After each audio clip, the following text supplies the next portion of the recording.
2023 wasn't a good year for the Carolina Panthers, but I'm trying to make 2024 a better one for myself. Get started on your resolutions with Factor so you're ready for the new year. Factor's ready-to-eat meal delivery takes the stress out of meal planning and sets you up for success in the new year. Skip the grocery stores, prep work, and cooking fatigue. Instead, get chef-crafted, dietitian-approved meals delivered right to your door. With over 35 meals to choose from per week, including keto options, calorie smart, vegan plus veggie, and more, plus over 55 weekly add-ons, you'll have a ton of nutritious and flavorful options to kickstart your resolutions. Skip that overpriced takeout trap. Factor is cheaper and way more delicious than takeout.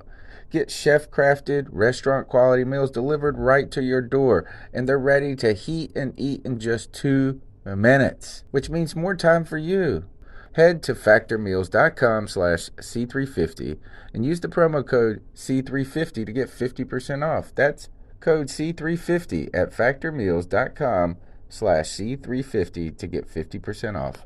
Looking for a fun way to win up to 25 times your money this basketball season? Test your skills on Prize Picks, the most exciting way to play daily fantasy sports. Just select 2 or more players, pick more or less on their projected stats, and place your entry. You could turn $10 into $250. Right now, Prize Picks will match your first deposit up to $100. Just visit prizepicks.com/fan and use code FAN. That's code FAN at prizepicks.com/fan.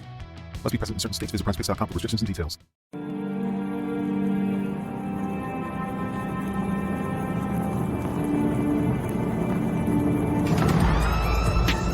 In a world where Carolina Panthers fans have an insatiable thirst for Panthers news and opinions, only one podcast roars ferociously.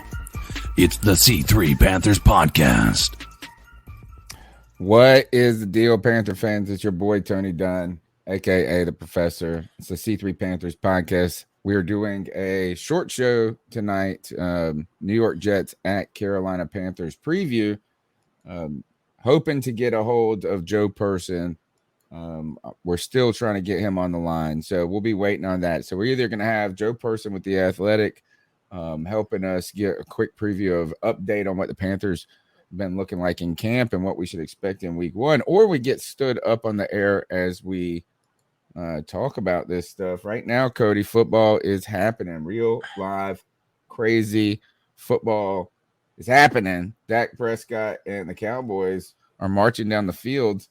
Well, I wouldn't say marching, but they are methodical. They're moving the ball slowly down the field. While it's 3rd and 15 on my screen right now. And did not connect. So they're not moving it down. But football's here, Cody, and the Panthers will be playing before you know it on Sunday. Yeah, I mean, NFL football is back. Tom Brady's old ass is at it again, trying to wreak havoc for people. I'm surprised the Cowboys actually came out looking pretty strong. But, hey, Joe Person, at least everybody gets a little impromptu C3 stream for us to talk for a little bit. And yeah, I'm just pumped football is back. It seems like every single day that we inch closer to the start of the season, I'm just more excited to see this defense, man. And yeah, Sam Darnold too, but I really have a feeling that this defense is going to smack people in the mouth. And I'm pumped for it, man. Super pumped. By the way, we might as well give a quick shout out to some people in the chat room, man. Tin Tizzy, Sideshow Rob, Tim Estes, Carter Rodney, and AJ Lindsay. What's going on with you boys? Happy you could stop in to enjoy the little impromptu stream. All right, so let's go ahead and just kind of run through some of the topics we're interested in getting Person's thoughts on if we get a hold of him tonight. I think for me, the number one thing on my mind is progress report for Sam Darnold. Right now, the Carolina Panthers, they moved on from Teddy Bridgewater in this past offseason. Teddy Bridgewater wins the starting job in Denver. And some people believe that it really wasn't even a contest all along, as Fangio got the guy he wanted to be starting. It's crazy how many people love Teddy Bridgewater but us in the NFL. And I don't understand. I don't understand. And I do believe that he will not start all season. I don't think it's because of injury. I think he gets benched at some point in the season. That's my guess, especially if that defense looks pretty good for the Broncos. All right. So I want a progress report on Sam Darnold, who the Panthers went and traded for. And I felt like early on in training camp, we hear like, oh, man, interception. It was like a little hype or buzz. I don't know if it'd be buzz. It would be like disappointing buzz about Darnold's interception rate. And then I felt like that talk went away completely, especially when we started doing the joint practices. And then we did get to see Sam Darnold in the final preseason game. It looked all right. So what are your thoughts on Darnold's progression at this point, the opportunity he has with the Carolina Panthers? And do we really know much about the progress? No, I mean, I don't feel like we really know a ton other than what we've, one, seen from the preseason, and two, heard about from training camp and joint practices. I think Sam has really looked consistent. I mean, again, I think, especially when you're playing against your own guys, you're judging, well, do the Panthers have offensive woes, or do we just really have a good defense? And it seems like both of those things could be true, at least. We'll see this Sunday. But Sam Darnold, to me, doesn't really have to do too much. I mean, he doesn't, we don't have to be super impressed with him throughout preseason or training camp. I mean, that's not when meaningful football is played. Sam seems very confident. A lot of people seem very confident in him. He definitely has a higher ceiling than Teddy Bridgewater ever had. So we just have to see him put it together. I think he will, and I hope he will. I would say the next thing I would like to know is, does this camp, and I'll get your take on it, has this Panthers training camp seemed somewhat uneventful? And maybe that's a good thing, right? What Tim Tizzy said, AKA no energy Tony. You want to get up? I got to get pumped. I got to get up. No. Shotgun a Red Bull. I lived a little too hard last night. I'm ready for bed. But this does seem like an uneventful camp, and maybe that's good, right? No injuries, no major injuries that we've seen. Shi Smith, I think, is the only notable one, right? In that final preseason. I think it was the final preseason game. On top of that, we haven't really had the COVID bug popping around here, right? So it has been an uneventful camp in my mind, and maybe that's a good thing. All right, guys, we got Joe Person from The Athletic. If you want intelligent, comprehensive coverage of the Carolina Panthers and all sports, I suggest you subscribe to The Athletic like I have. The link is in the show notes below. Joe Person, you've been a beat reporter following the Panthers for as long as I can really remember. We've been doing this podcast now for 9 years, and I'm pretty sure you've been on the beat the entire time. Yeah. Thanks for making me feel old, man. 2010 was my first year. Of course, that was a miserable season, but very interesting. I mean, a lot of things going on behind the scenes that year. And of course, that 2-14 year setting up Cam Newton, which, led to 2015 and that great run that Ron and Cam and those guys had from 2013 to 15. But yeah, I mean, I've seen a lot of good. I've seen some bad. I've seen some ugly. But it's a great job, man. I had covered the Falcons some in a previous life and was doing a lot of college football before I came to Charlotte. So appreciate y'all having me on. Man, we enjoy following your work. We wanted to. I was gonna start off with this as we brought you on to kind of get some insight into Panthers training camp, number one, right? The conclusion of that with the preseason, but also to look ahead to week one as the Carolina Panthers host the New York Jets. Darnold facing his old team. My question right away is all eyes are on Sam Darnold, at least for us. What is the progress report of Sam Darnold to this point through training camp and the preseason? You know, I did a column this week for The Athletic, and I was kind of brought back to a comment that Robbie Anderson made after the Steelers preseason game, where I think it was a question I asked him just to kind of how, as you guys know, that was Darnold's really first and only significant preseason action. Anyway, Anderson said, you know, he looked comfortable and he looked pretty good. And I really think that was my takeaway from Sam Darnold throughout much of training camp. Like, it wasn't spectacular, but it wasn't bad. You know, it wasn't like awful, you know, because you guys know the scouting report on him were all these interceptions and turning the ball over. But just the fact that he protected the football, he was not, you know, was not putting them behind the chains. And I think Robbie Anderson said it best. He was pretty good, and that might be enough. Like, if you get a healthy Christian McCaffrey back, you have these weapons, you have a very young, ascending defense. I really think that pretty good might be good enough for the 2021 Carolina Panthers. Did you find this training camp to be uneventful and somewhat vanilla? I feel like in the past, it's like every time we're getting like these little videos, and like you said, is that it was just like pretty good when it comes to Darnold. I don't feel like has it been a little more buttoned up in Rule's second year, or is that just me not getting every detail that I feel like we've gotten in the past? Yeah, you know what? It's a great question, and I do think some of camp was a little bit, as you say, a little blah. But then there were days where the defense, like I'm thinking of one of the last day, maybe the very last day, it was when they played when they were practicing against the Ravens, and they had like 5 takeaways against the Ravens. You know, they saw Lamar, and then they were playing the Ravens second teamers too. But the bottom line was Davion Nixon that day had 2 picks, including a pick 6.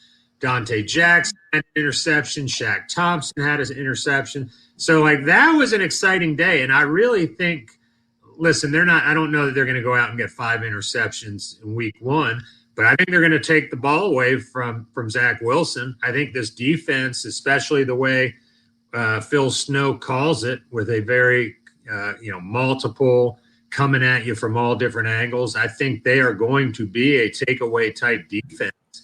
I think it starts against a rookie quarterback Sunday in Zach Wilson. Joe, Cody here, co-host for C3. Glad you could join us. I actually do want to shift to that defense, because that's one of the things that Panther fans are pretty much unanimous on. We get this feeling that this defense has a chance to be really vicious, especially if you look at this early schedule.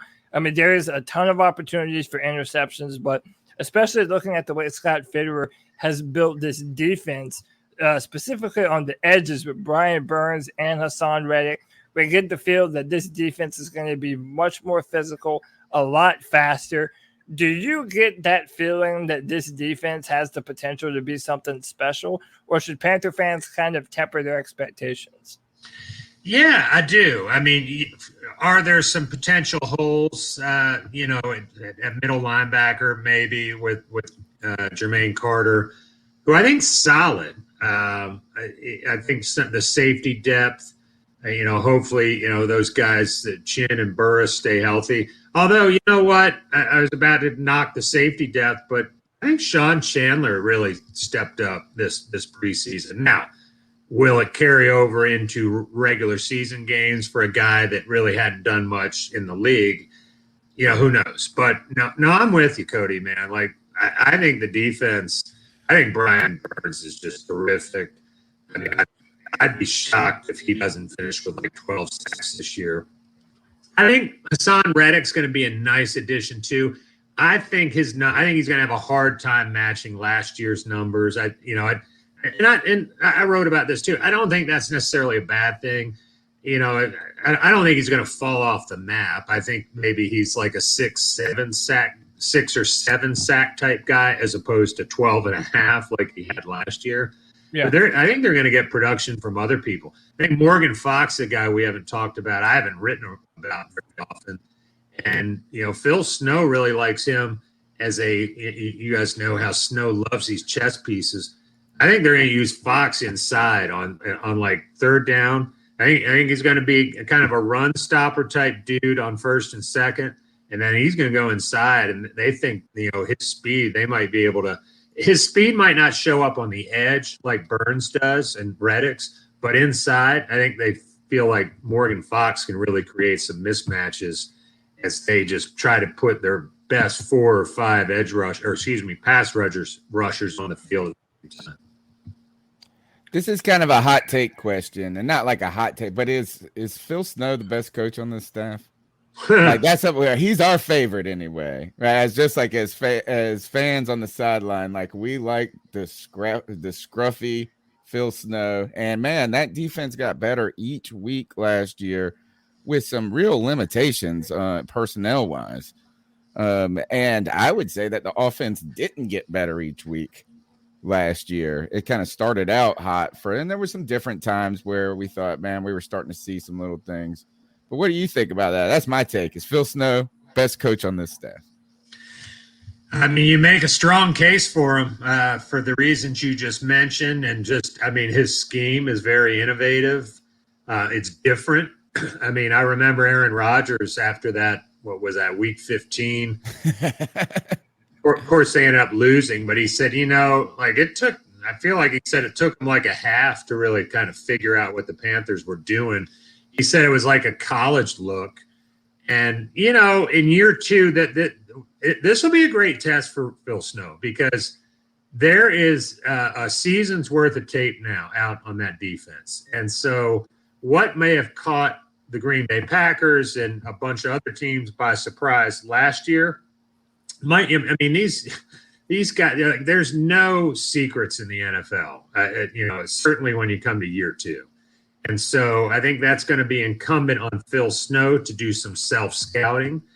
I think he's a very smart guy who's, forgotten more football than a lot of young coaches, even know. But I want to see what Joe Brady does in year 2 also. Like frankly, a couple of Teddy Bridgewater's criticisms were on the mark. That whether or not they practiced it, whatever, the bottom line was red zone and 2-minute offense last year were bad. And they were responsible for some of those late game losses, a lot of which we all sort of put on Teddy's shoulders, and he deserved the blame for some of them. But I thought Joe Brady deserved the blame for a couple of them too. So if he is like the next up-and-comer LaFleur brother, Sean McVay prototype, I want to see more out of him in this offense this year, 2-minute in red zone. We would be remiss if we didn't at least ask you once about this offensive line going into this season. Matt Rule has now famously called it I-85, a work in progress. And, I'll be honest, a lot of Panther fans didn't necessarily take to that comment too well. It didn't really give a lot of faith in the protection in front of Sam Darnold. Knowing that this is, such an important year for Sam and just trying to rejuvenate his career, what do you make of this offensive line as it is? Because I've been a long believer that I kind of feel that the offensive line that the Panthers start the year with won't necessarily be the formation that they finish with. I continue to think that Taylor Moton probably could play left tackle, and this is something that we've been talking about a lot. So we wanted to get your take and opinion on this offensive line formation, and do you think it's going to hold up to the rigors of Week 1? Certainly the biggest question mark on the team. I mean, I don't think there's – Welcome to Carolina. Yeah, I mean the same conversation every year. No doubt. I mean, listen, that's what you get when you try to address left tackle in the second round with Greg Little, and I know they traded up, but it was the 38th or 39th pick, whatever it was. It's what you get when you wait this year to the third round to take an offensive tackle. I mean, if you want Jordan Gross's successor, I can't believe we're still talking about this, but it is what it is. You got to draft those guys like in the first 7 or 8 picks. And they didn't do it last year. They didn't do it this year. I mean, they haven't done it, period. And some of it was bad luck. If we want to retrace the history a little bit, like nobody thought Michael Orr was going to just have concussions end his career in 2016 early after he'd had a pretty darn good year during the Super Bowl year. Matt Khalil, we should have seen coming, and so should have Dave Gettleman.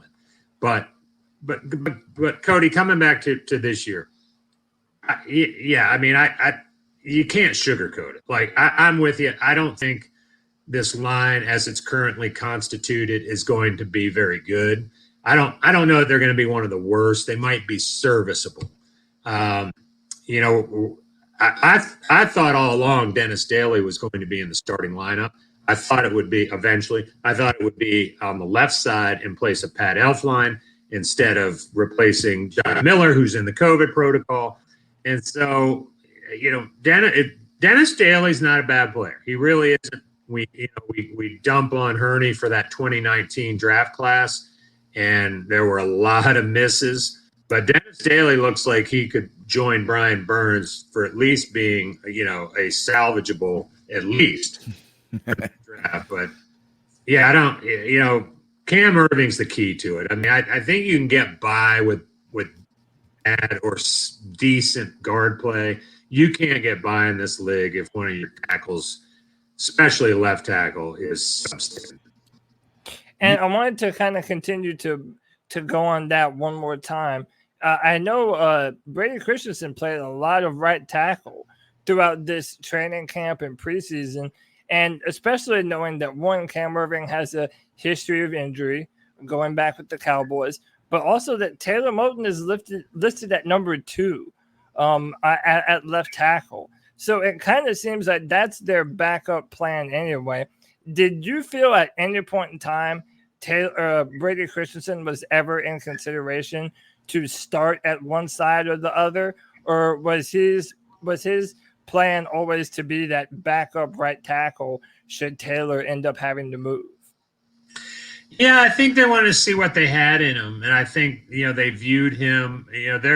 It's funny. Fitterer comes from a place in Seattle that was very specific about some certain measurements, especially like they wanted like corners with 33-inch arms or 32. I forget the number, but you can go through their draft history in Seattle. And that, you had 31-inch arms, you weren't getting, as a corner, you weren't getting drafted.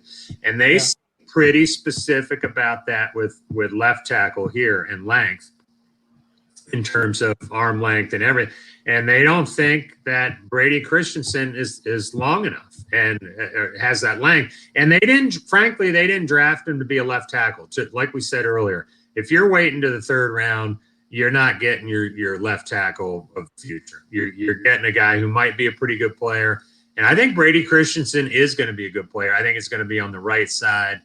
Cody, could it be this year? Maybe. I mean, maybe at right guard, depending on how John Miller plays when he comes back off of COVID.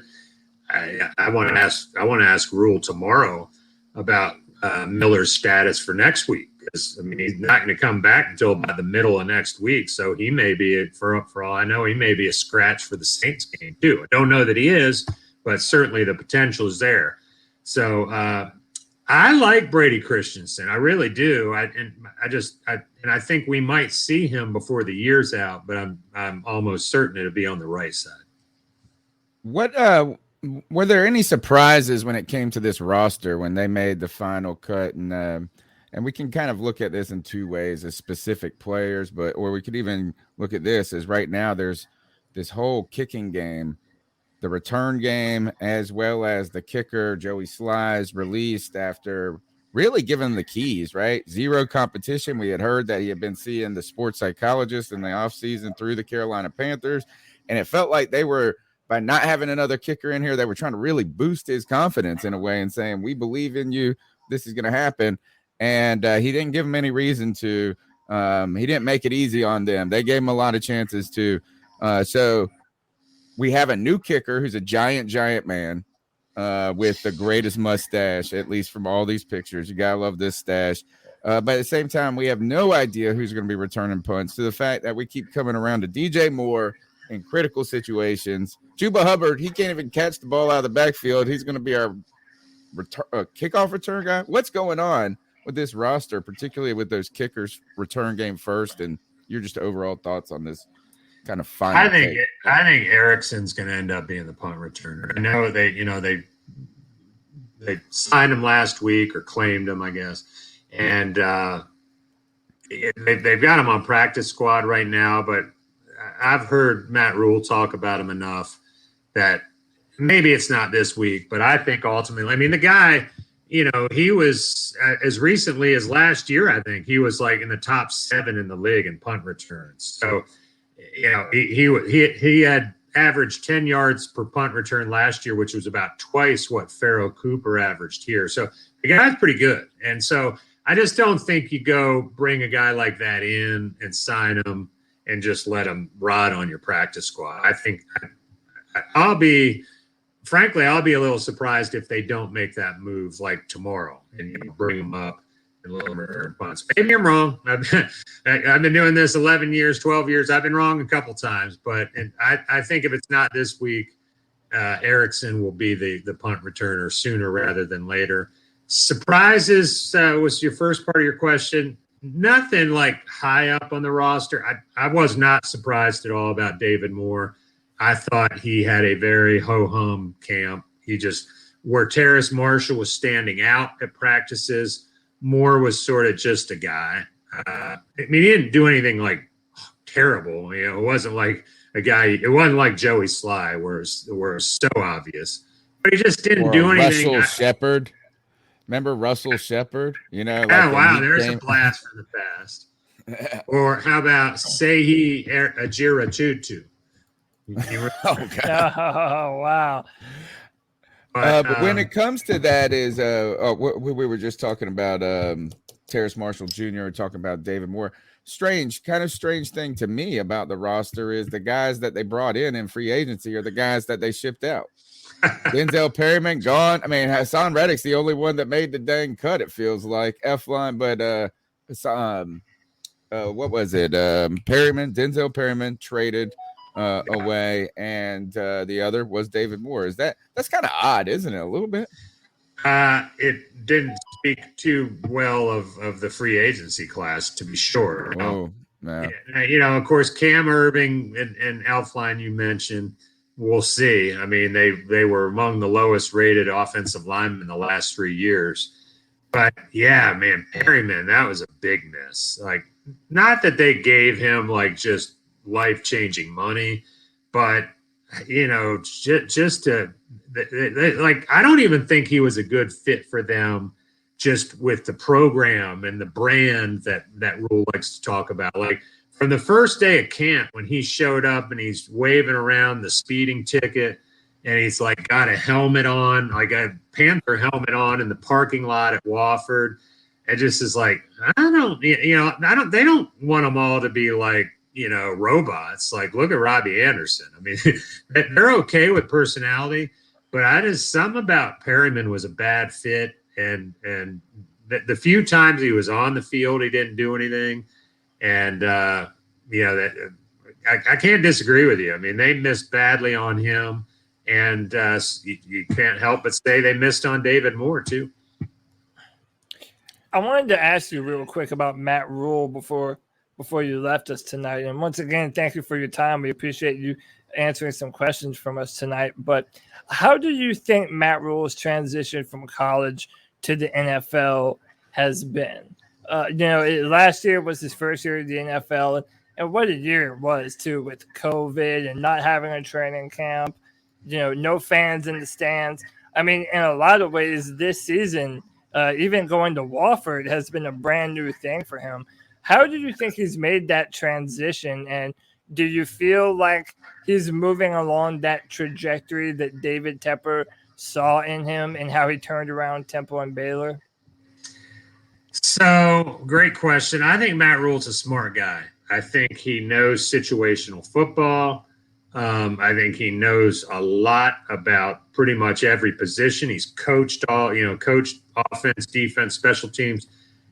All that said, I think he still has to evolve into more of an NFL coach. And by that, I mean, it's fine your first year to surround yourself with a bunch of Baylor and Temple guys. But at some point, you got to realize that there are some other fish in the ocean. And some of them are bigger, faster, stronger than the ones you coached at Baylor and Temple. Listen, they hit well with Robbie Anderson. I mentioned Sean Chandler earlier, although he's kind of a reserve player. I just think as they evolve, this is a team with a ton of cap space coming up the next couple years, and if they need to go, Matt Rule needs to go coach some people other than the folks I just mentioned. So it all comes down to quarterback, right? Like we can talk and we can talk all we want about these other positions, and we should, and they're important. But since Matt Rule got here, he and Hurney went and got Bridgewater. That they talk about punting quickly. And now he and Fitterer went and got Darnold. And so if they go 0 for 2 right out of the gate, then I think seriously we have to really question their evaluation skills when it comes to the most important position on the field. And will Rule get another year? If let's say they go 5-12 or 6-13, well, they wouldn't be that 6-11. I'm still clearly math was not my strong suit. We're getting used to it too. Still, I know it's weird. Incidentally, I picked the Panthers to go 9-8. This feels like a team that in the old would be 8-8.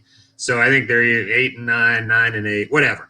Point is, I think Matt Rule will get another year unless the wheels completely fall off. But he better hope, and Scott Fitter better hope that they got the quarterback thing right. I mean, they didn't give up a ton of draft capital. I understand it. It's not like they went and got Deshaun Watson and gave up the farm. But speaking of which, if they have enough, if Darnold's not the answer, then I think we're going to hear a lot of speculation about Deshaun Watson. Wow, really? But then, since you mentioned it, let's kind of go on that a little, because we keep on hearing the Panthers' name attached to Deshaun Watson. And obviously that comes with such a bag of worms, considering what he's dealing with now. But we know that David Tepper, spent a lot of money on the NFL football team, and he wants to turn around on his investment. Do you get the feel that if David Tepper believes that this team is a Deshaun Watson away, that he would give up, the potential 3 first-round picks and potentially players that the Texans are looking to get in return for Deshaun? I think Tepper is all about making a big splash. I mean, that's sort of his personality. I think he was the first one that wanted to punt on Teddy, and I don't think he would hesitate a moment to punt on Darnold after just 1 year. Even, I know they picked up the 5th-year option. They show they'll eat that money. They'll pay to not have Teddy Bridgewater play for them this year. Can they handle all the PR stuff with Deshaun Watson? A lot of it depends. I'm seeing some of the comments here too. But I may have been putting the wagon out in front of the horse a little bit. We need to see how this is going to go in civil court and maybe criminal court before all is said and done. But I think so. I think would the Panthers be interested? Absolutely. Could they handle the PR thing? I mean, I think every market has to and every organization has to have that conversation. And I think you figure, you know what, this will pass. We're going to have to deal with a couple months, maybe a whole season of protests outside our building. But, would Tepper do it? I think he would. Is Shaq Thompson a disappointment? Shaq Thompson? I think Shaq Thompson's solid. I'll say that. I wouldn't call him a disappointment, no. He didn't hold a gun to Marty Herney's head to give him that contract. I mean, that's the contract Herney gave him. Another bad contract. I think Shaq's fine and solid. I would like to see Shaq take the next step to become a Pro Bowl type player. Can he do it? Yeah, I don't know. I mean, he hadn't yet. I mean, now what is this, year 5 or 6? So maybe this is as best as you're going to see out of Shaq Thompson. Which we're back to that phrase again. Pretty good. Pretty good. What do you think? Tell us as fans on opening week, the Panthers hosting New York Jets. What are you going to be looking at throughout that game? I mean, obviously we're all watching the game. We're going to look at Darnold and stuff, but like, how are you mentally preparing, I guess, to cover this game on Sunday? Yeah, that's a great question. I want to look a lot at Cam Irving. As I said earlier, I think he's the key, because if he can't do it and you have to start thinking about shifting Moton over, I just think you end up making yourself weaker in 2 positions. I mean, Taylor Moton's best position is the right side. It just is. He's got so many more reps there. I mean, I think he's on the verge of becoming a Pro Bowl right tackle. And I think he goes to the left side, and he's sort of back. I won't say back at square one, but he's not knocking at the door for a Pro Bowl. So I'm going to look a lot at Irving. Santoso to me is fascinating. Another thing I kind of wanted to ask Rule about this week, and maybe I will tomorrow. Is this sort of a 1-game tryout for Santoso? Because they don't owe the Giants that pick if Ryan Santoso is not on the roster in week 2. And so Santoso, and listen, I think it's a great story. I did an interview with him last week. He was great, funny, smart, all those things. But that 52-yarder that he made against the Steelers, let's not forget, that caromed off the upright. That wasn't splitting the uprights. So just what this team and this market needs is yet another kicker drama. But I don't think it's out of the question. If he were to come out and let's say go 1 for 3 and miss 248 and a 52-yard kick, I don't think it's out of the question that Dominic Eberle is the kicker in week 2 against the Saints, because right now he's on right behind Santoso. I like a good story. I hope Santoso does not do that, but it is interesting to think about if he could be on a one game. As you bring that up, one of the things in the past I felt like is that when we played teams in the preseason, we were kind of looking at the guys they were going to cut. and doing some evaluation. Verity, I think it's Jason. I should know it. I'm an ECU alum, ECU fan. Jake Verity. I think it's Jason Verity. He's the Baltimore special, man. They bring in a kicker every year.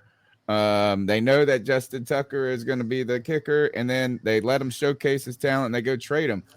Wonder why were we so, I guess I feel like the names that we picked, just, I don't know why did they go after Santoso? What was it? Was he just slaying it in New York or something? He was. I mean, to be fair, talking to people around the league, they were like, look, this guy would be a starting kicker on a lot of other teams, not the Ravens and not the Giants. But he is well thought of. He's got a strong leg. I don't know that he's got as strong a leg as Joey Sly, but he's been more accurate. But here's the thing. He's never kicked an extra point or a field goal in a regular season game. So when I interviewed him last week, I thought I was talking to a pretty cool, level-headed dude who didn't seem like the moment would be too big for him. I don't think he's going to get out there and pee down his leg. I think the dude I think he's going to have some ice in his veins, but until he does it, we don't know. You could see the weight almost when that doinked off the post and then went in. You could almost see the kind of like the tension and just release off of his face. He was smiling, and you could be like, man, things are going to get easier for him. And then you look over at Joey Slye, and it's just like dripping sweat, and poor guy's saying prayers on the sideline. All right, so you're going to look at Irvin. You're going to look at this kicker story. And I guess we got to look at Christian McCaffrey coming back. Heck yeah. And this defense. Yeah. Hey, just FYI, unless I move my computer, I'm just about out of battery. We'll let you go at this question anyway. Yeah. Well, no, and I can go find my plug. My kid, I didn't think you wanted my kids and the dog in the background, so I brought the laptop upstairs. I'm excited to see McCaffrey. Could he go out and get hurt Sunday? Absolutely. But it's not going to be because he's injury prone or he's out of shape. The guy is a workout freak. He's in the best shape of anyone on this team. And last year was just a fluke. I mean, the third injury would have been the one I was most concerned about because he did it kind of working out on his own. It sounded like I thought they should have had a little better handle on that. But he's in great shape. I think he's going to have a good year, and he's going to be Sam Darnold's best friend. All right, Joe Person with The Athletic. Yeah, I've got the link to the invite link to The Athletic in the show description. I encourage you guys to use that link specifically because then it's going to hook me up with a discount next year on my subscription. No, I want him to hit the link on my Twitter so then I get credit. You get the bonus. All right, go to Joe Person's link on his Twitter. Either one. Check out The Athletic. I like the comprehensive coverage. How can they follow you on Twitter, Joe? At Joseph Person. I'm trying. I'm getting a lot of nice comments here. I don't know how to leave a comment, so I'll just say thank you. Where'd you go to college at? Not Appalachian State. That's Darren Gant. I tried to tell them that's Darren Gant. I was at William and Mary a long time ago. I played football actually with Mike Tomlin. Oh wow! I don't know fact. Awesome, yeah. And I know he went and did something with them just 2 years ago, and brought I forgot what he did. He went and did a coaching session for them, and then bought the kids all new pads or something like that. Hey, we got a lot of William and Mary. Sean McDermott, I missed him by 1 year at William and Mary, and then Joe Brady I missed by a lot of years at William and Mary. We'll be looking to see if the Wonder Boy, Joe Brady, is he the Wonder Boy? I hope this offense cooks a little different this year. All right, Joe, thanks so much for your time. Well, hopefully we can catch up sometime later in the season with you, see how things are going. Appreciate it, guys. Y'all have a good weekend. Appreciate it. All right, guys, that's Joe Person with The Athletic. Cody, what'd you get? What'd you learn? Man, that we know what we're talking about. We're sitting here watching all this stuff, and he's watching the same mess. And, we've said a lot of those same things, too, that if Sam Darnold flames out, we're going to have a real question about our front office's ability to evaluate the quarterback position. And, that's something that we've been saying, and I think that's something that remains true. I think he also kind of echoed a lot of what we said about the defense and how this defense, the depth isn't great at linebacker and safety. And again, we already knew that, but based on what our defensive line looks capable of doing, the defensive backfield, he predicted a 9-8 or 8-9 kind of team. So that's middle of the pack, That's kind of where I'm at. I mean, it's the reasonable one, right? Is that if you say we're going to stink, that's just kind of being negative Nelly. If you say we're going to go 12-5, that's almost a little too half full for a right. It's easy just to hit the fairway. And that's what I'm at. I think we're a 500 team, roughly, that. Now, we could be better. We could be better, and we could be worse. And by the way, he also said very plainly that, he doesn't have a whole lot of faith in this offensive line. He even flat out agreed with me that the starting formation probably isn't going to be what we end up with at the end of this year. So I feel like that's probably where everyone's trepidation is right now. Even Joe Person is saying that that's the most talked about line position group on the team. So it really does seem as though everything kind of rests in the hands of our offensive line at this point. But again, we already knew that too. When I learned one thing, and I wish if we had more time, that's the thing, is we could go on chasing these rabbits all night. But when he said that moving on from Teddy Bridgewater, he believes was a David Tepper initiated move, I do get the sense that Tepper was hearing what we were saying, like the fans and people. And man, it was pretty clear Teddy couldn't push. Right. It was pretty clear he couldn't push the ball downfield. I am curious if we get to look back in retrospect at this moment and get some inside information down the line. Were Matt Rule and Joe Brady? I got the sense that Matt Rule was tired of Teddy. Like he realized it. But Joe seemed to suggest or imply that this was more driven from the top. Yeah, and once again, he said another name that a lot of fans don't want to talk about, but it continues to be a story out there related to the Carolina Panthers. And like it or not, it's Deshaun Watson. Joe mentioned it again, and it kind of confirms this belief. He said that David Tepper was the one who punted on Teddy Bridgewater, and he made a really good point there too, is that we didn't mind eating the money in order to move on from Teddy. So it's not unrealistic to think that we would do the same thing with Sam Darnold if he really failed to impress. And again, it's just so much crazy stuff surrounding Deshaun. And Tony, I've said this on our podcast a bunch of times. I think that all of our biggest moves at quarterback this past few years have come directly from David Tepper.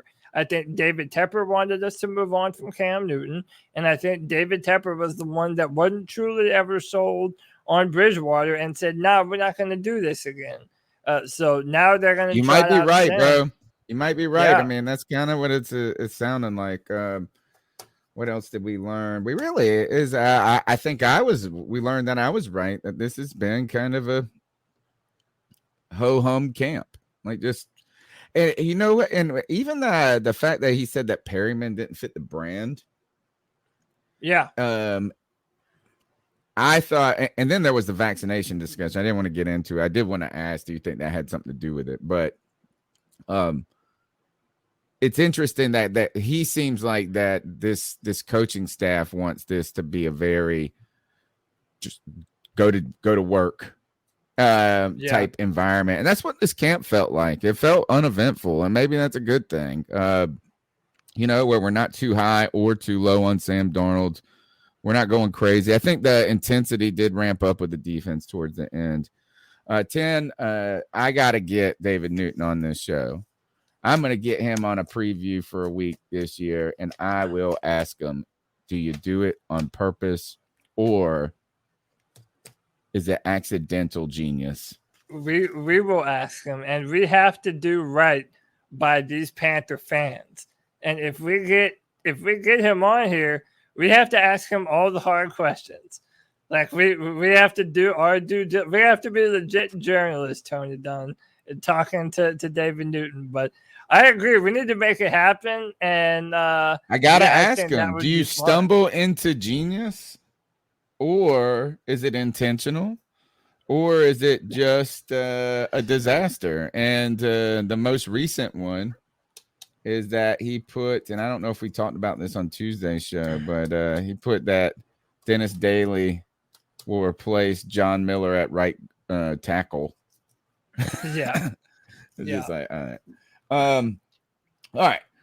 The game is on Sunday, 1:00. We'll be doing a post-game show. We hope all of you guys can tune in, call in. The number's 252-228-5098. Let's try to limit it to one call per person if possible. So make sure you game plan your call. Don't call in at the first quarter after a pick and then Darnold throws 3 touchdowns, and then you got to come back and say, I'm sorry for reacting. Think about what you want to say so we can move that post game along. We've got someone from Play Like a Jet. I believe her name is KC. She is I got to go look up her name. I still got to get her contact info. So she's going to come on Giant JC Horn fan. And she's going to come on and just talk about, for a few minutes after the game, what she saw on the field. We'll be here. I encourage all of you to smash the thumbs up button, subscribe, hit the notification bell if you're on YouTube, Facebook, or Periscope. Don't forget that this is podcasted, syndicated as an audio podcast on all the major podcast outlets. So just Google Carolina Panthers Podcast, find the C3 Panthers Podcast. That's the name of the show. And subscribe and be a part of our community. Cody, how can they find you? Tomorrow you got some. Are you doing the free for all? The circle? You already know. Hey, if it's a Friday, then you already know it's going to be a free for all. We will try our best to keep it PG-13 with everybody's clothes on, God willing. But yeah, man, listen, we're going to do a Friday free for all tomorrow at 7 p.m. Anybody's welcome to come on there and chill and tell me what they think about this Panthers matchup we have coming up. And then, we will be live after the game on Sunday here to react with all of you awesome Panther fans about all the happenings of the most recent matchup with the Jets. So watch out for us. 10 got a good comment. He said he calls it the freak for all. Oh, shit. Oh, I love it. All right. If there's going to be nudity, I at least hope that it's not just men all the time. I know. My name's Tony Dunn. They call me the professor. You're listening to the C3 Panthers podcast. Big thanks to Joe Person's insight as we continue try to bring you kind of not impromptu, but shorter, focused discussions. We got some good stuff coverage with the with the Saints coming up next week. So stay tuned for those previews. And we're going to keep rolling this out. Follow me on Twitter at @cat_chronicles. You can find my man Cody Lack on Twitter. And until then, keep pounding. Take us out of here, Cody. Keep pounding, y'all. Looking for a fun way to win up to 25 times your money this basketball season? Test your skills on Prize Picks, the most exciting way to play daily fantasy sports. Just select 2 or more players, pick more or less on their projected stats, and place your entry. You could turn $10 into $250. Right now, Prize Picks will match your first deposit up to $100. Just visit prizepicks.com/fan and use code FAN. That's code FAN at prizepicks.com/fan. Must be present in certain states. Visit prizepicks.com for restrictions and details.